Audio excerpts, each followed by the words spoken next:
अगर तुम्हारे शौक बड़े हैं ना, तो तुम्हें काम भी बड़े करने पड़ेंगे। अगर तुम्हें बिना प्राइस टैग देखे चीजें खरीदने का शौक है ना, तो तुम्हें बिना घड़ी देखे काम करने का शौक पालना पड़ेगा। अब्दुल कलाम ने बचपन में अखबार बेचने का काम ही क्यों चुना और अखबार बेचने वाले से मिसाइल मैन कैसे बन गए? 40 सेकंड रुकी। कलाम साहब को बचपन से ही पढ़ने का बहुत शौक था, लेकिन अब्दुल कलाम के पिता की आर्थिक स्थिति ठीक नहीं थी। इसीलिए अब्दुल कलाम ने अखबार बेचने का काम शुरू किया, जिसके जरिए वह अखबार से अपनी पढ़ाई भी कर लिया करते थे। अब्दुल कलाम पायलट बनना चाहते थे, इसलिए उन्होंने इंडियन एयर फोर्स का इंटरव्यू भी दिया था, लेकिन एक पद कम होने की वजह से वह इंटरव्यू से बाहर हो गए। लेकिन कलाम साहब ने हार नहीं मानी। उन्होंने दिन रात मेहनत करके भारत को ऐसी ऐसी मिसाइल और हथियार बना कर दिए जिसकी कल्पना भारत कभी कर ही नहीं सकता था। इस महान व्यक्ति के लिए एक बार जय हिंद जरूर लिखना।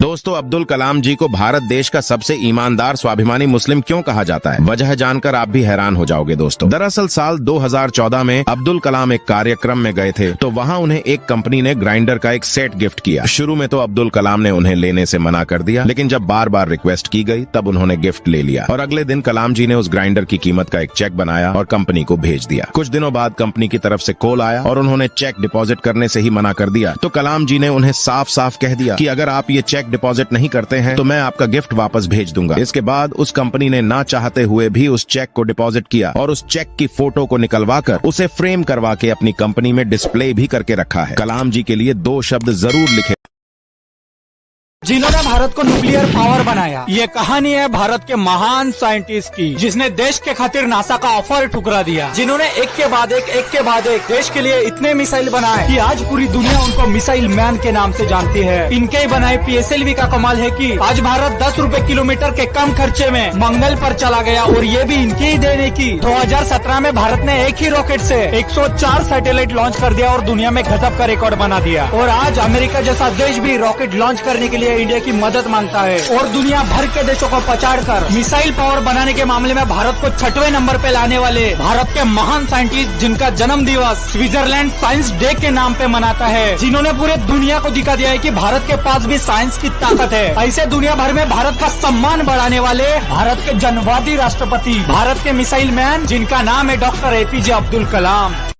एक बार की बात है, गौतम बुद्ध कौशाम्बी नगर में रह रहे थे।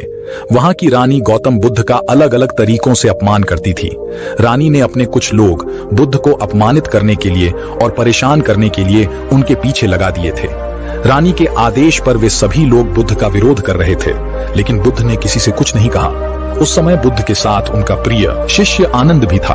आनंद ने बुद्ध से कहा, मैं लगातार देख रहा हूं कि ये लोग जानबूझकर हमारा अपमान कर रहे हैं। जहां हमारा अपमान होता है ऐसी जगह हमें नहीं रुकना चाहिए। बुद्ध ने आनंद से पूछा, हम कहां जाएंगे? आनंद ने कहा, किसी और जगह चले जाएंगे जहां ऐसे लोग ना हो। बुद्ध बोले, अगर वहां भी ऐसी ही परेशानियां आईं तो फिर कहां जाएंगे और हम कब तक भागते रहेंगे? अपमान भी एक समस्या है। हम अहिंसा, धैर्य के साथ विनम्रता और शालीनता से ऐसे लोगों का सामना करेंगे। दोस्तों, समस्या चाहे कैसी भी हो, हमें उसका सामना करना चाहिए। दोष ना करें, क्योंकि गलत लोग ही आपको कोई ना कोई सही सीख देकर जरूर जाते हैं। सम्मान चाहे सबका करो, लेकिन इज्जत उतनी ही दो जितनी सामने वाला आपको देता है। तेरे बदल जाने का कोई दुख नहीं है मुझे, मैं तो बस अपने भरोसे पर शर्मिंदा हूं। कई बार आप किसी चीज की अहमियत को तब तक नहीं समझ पाते हैं जब तक वो चीज आपकी जिंदगी से चली नहीं जाती। दुख दिमाग की उपज है, आप जितना सोचोगे दुख उतना ही बढ़ता चला जाएगा।